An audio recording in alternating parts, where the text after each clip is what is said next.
Good evening. Certainly hope that you had a very Merry Christmas, and let me take this opportunity to wish you a Happy New Year. Thanks for joining us tonight for a special end of the year devotional time. We're very excited to present to you tonight something that we have been working on. As you know, this is our last Wednesday of 2020. And we have been asking you over the past couple of weeks to be thinking about two questions. To be thinking about how you have been blessed or how you have been helped in 2020. And what are you looking forward to in 2021? And so we're excited to show tonight some of the answers that we have been given. We thank all of you for participating in that. I know that many more of you didn't get a chance to send in something, and so what I would like to ask you to do at this moment is, if you are watching this with someone else, pause the video and share with them your answer to those two questions.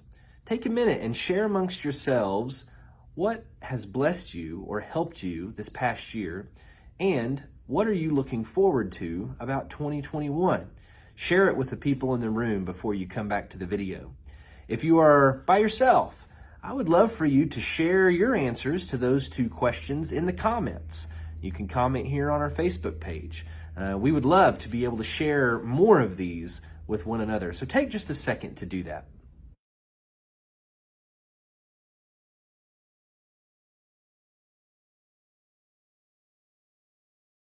In engaging in exercise like this, we are joining a rich spiritual practice that goes all the way back to the Psalms.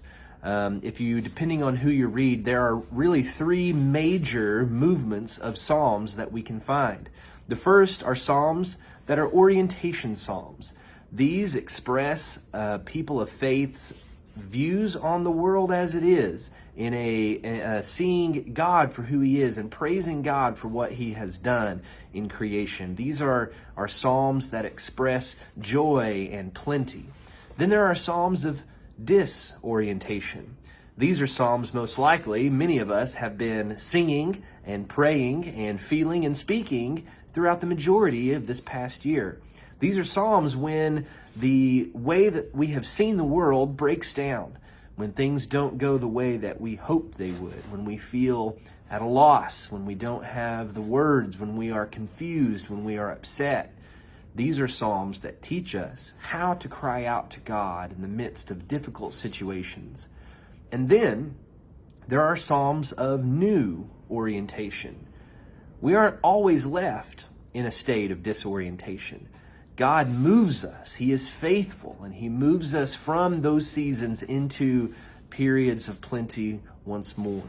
Seasons where we come out of these dark valleys. And so these are Psalms that don't see the world the way it was. They see the world for how it is now and how God has led them through the difficult times in life.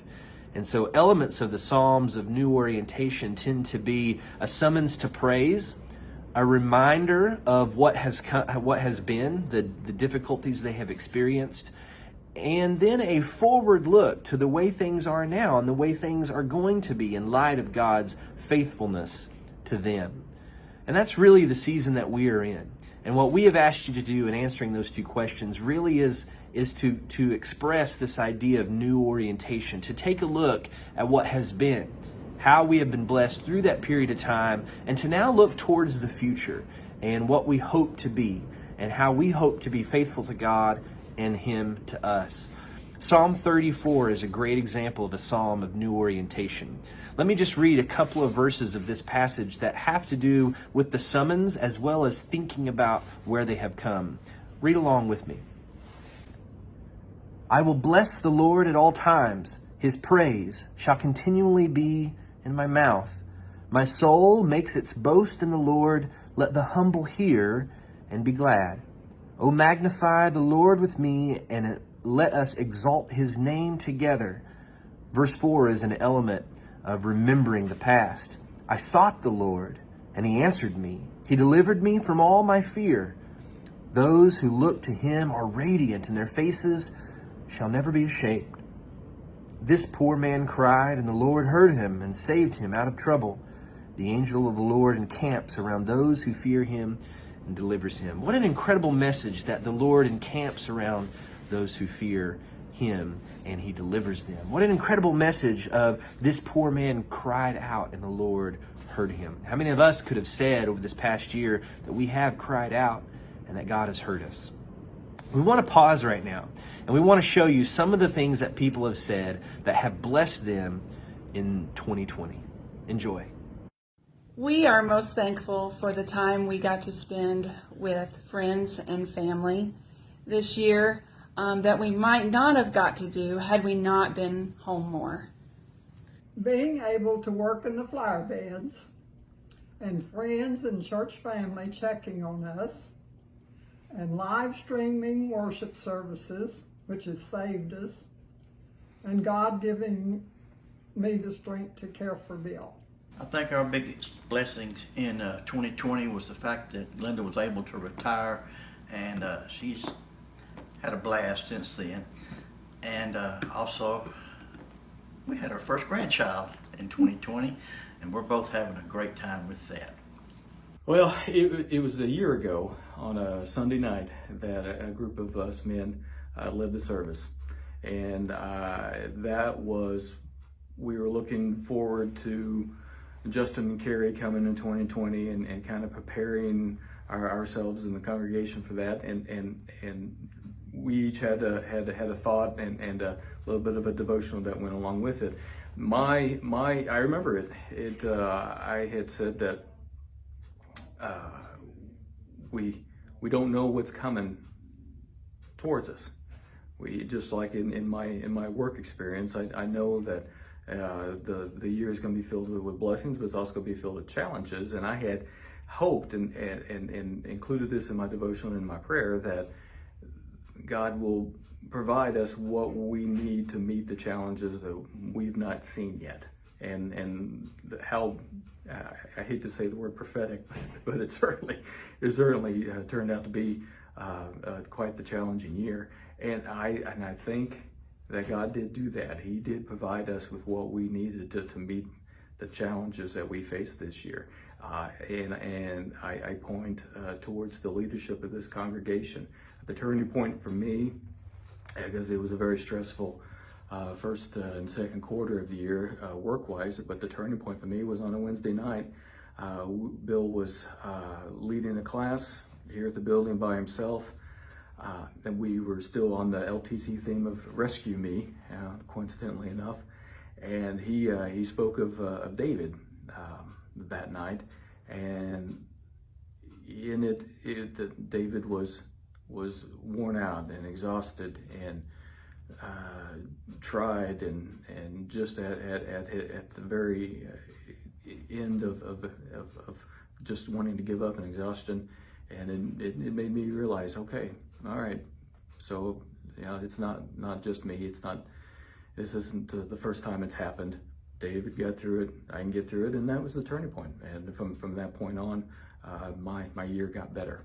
So that blessing that 2020 had for me was the elders of this congregation, and since Justin and Carrie's been here, the blessings that they have brought with them too.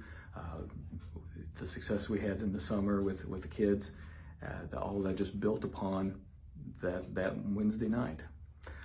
I think this past year, despite its challenges, just what has been the most helpful has just been people, being around family and friends and others at church, family, friends, and faith. Without those, we really have nothing. I personally liked when we had Camp Watermill. It just allowed everyone to get to know each other better, spend time with each other. Married to her. In 2020, we are very happy and fortunate to have had our first child, and very blessed and excited to have her. And we are also very blessed to have all within our family been able to work and continue our careers within all the conditions that have happened this year. everyone knows that we've all struggled quite a bit with that, and so we're very blessed and very excited to be where we're at right now in 2020. Despite so many challenges that we've faced locally in our congregation and around the world, we've been blessed with numerous things. Beyond the eternal blessings that we enjoy each and every day, we've had a lot of local blessings. Justin and Carrie and their family joining our congregation has been a huge blessing and encouragement to our work. And they've done so much already. We're grateful for the numerous baptisms, including William, which has been a great thing for us. We've also seen a lot of people step up in creative ways to help our congregation continue the Lord's work. Thanks to John Hewlett for all of his work, enabling us to participate when we weren't meeting in person, and continuing to help those who are unable to join in person. So despite the challenges, there have been a great number of blessings, and we're so grateful and encouraged by that. Another year of life. And that we both stayed healthy. Very good. We're very thankful. All right, what do you? The thing that has helped me most this year is having church and Wednesday night Bible class live streamed and online, to be able to still have that connection with the church family. Also was very blessed this summer when we did the camp with the kids and with the younger kids. It was just really good to be able to see everybody and to be with everybody and to have a little bit of that camp experience and to see those kids' relationships grow and get closer. It may sound a little weird, but when school got canceled and we were quarantined and we had to stay home from school, when I got to go outside pretty much all day, I thought I was all right with that, getting to go out and enjoy creation and to have fun and create things of my own. And the Camp Watermill was also fun, getting to go different places, and I thought that really benefited us. What have I liked about this year? Well, the best thing about this year is that early on during the quarantine, I got to experiment with whether Michelle and I could live together. And it turned out so well that I decided that I'm going to retire and spend every minute of every day with Michelle. What do you like?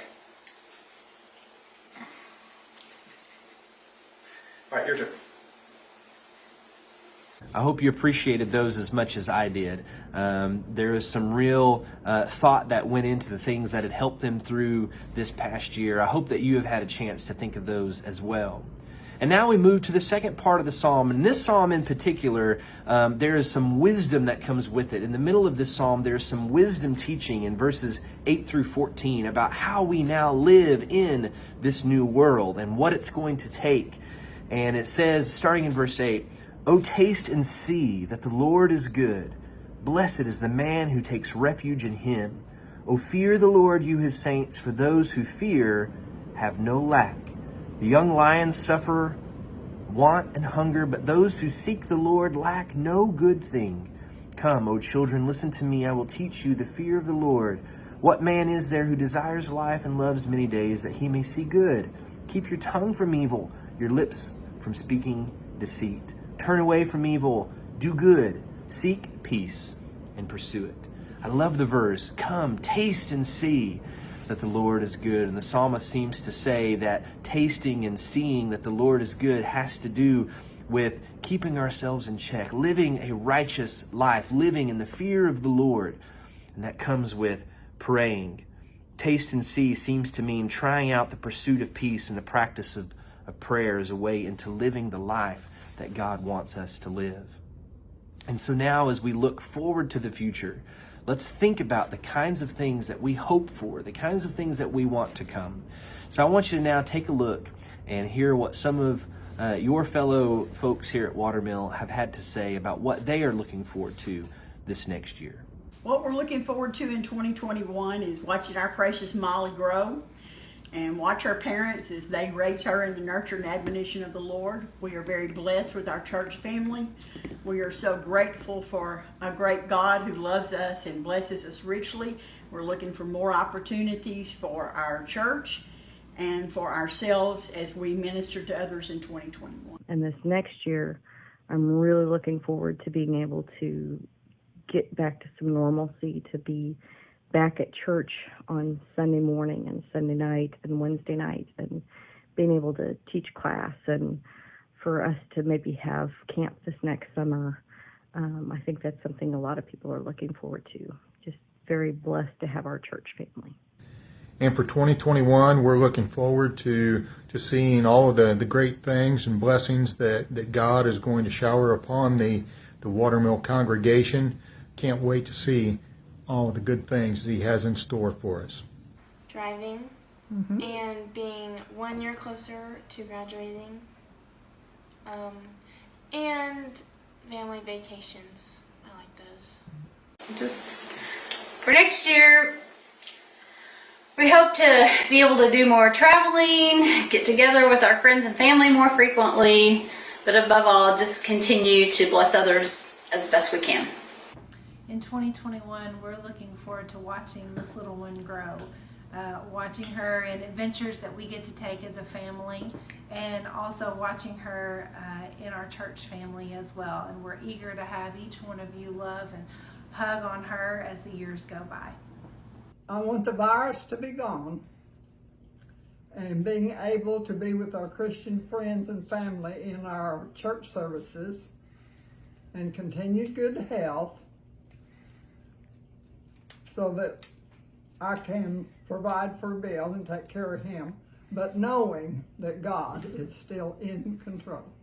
Driving will definitely be a perk of 2021, and getting to go do more things and to have maybe a little bit more freedom if parenting allows that. But another thing I'm looking forward to in 2020 is all the opportunities that we missed out on last spring. Knock on wood that happens, but all the things that we missed out on because school was canceled and a lot of places were shut down. I'm looking forward to getting to kind of get back into those things when we get to do those. Get rid of the coronavirus and have another healthy year. Be able to be with fellow Christians for worship service. I want to be able to see more of my friends from church. It's been hard being apart. What I'm looking forward to this coming year is just trying to get back to where we can see each other's face, we can visit, we can spend more time together, we can kind of renew our commitments to one another, to God, and start to move forward. We hope that things will get back to more normal, and where we can see our families and friends and, be together more closely. And I think William wanted to say something as well about what he's looking forward to.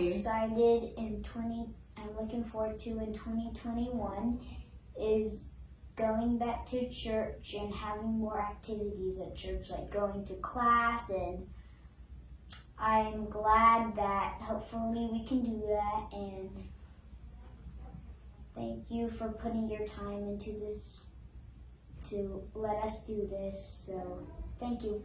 Another year. My one hope for 2021 is, and then this will be when I know that we can all go back to normal, is when I can come over here after work on a Wednesday night and have dinner with everybody again. That's my hope. So. Thank you for everyone who goes by and honks and waves to us when we're in the window or on the front porch. You've been a blessing to us. We want to answer the two questions before us.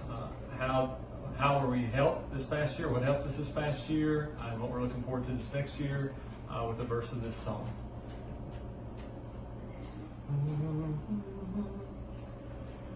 Great is thy faithfulness, O God, my Father. There is no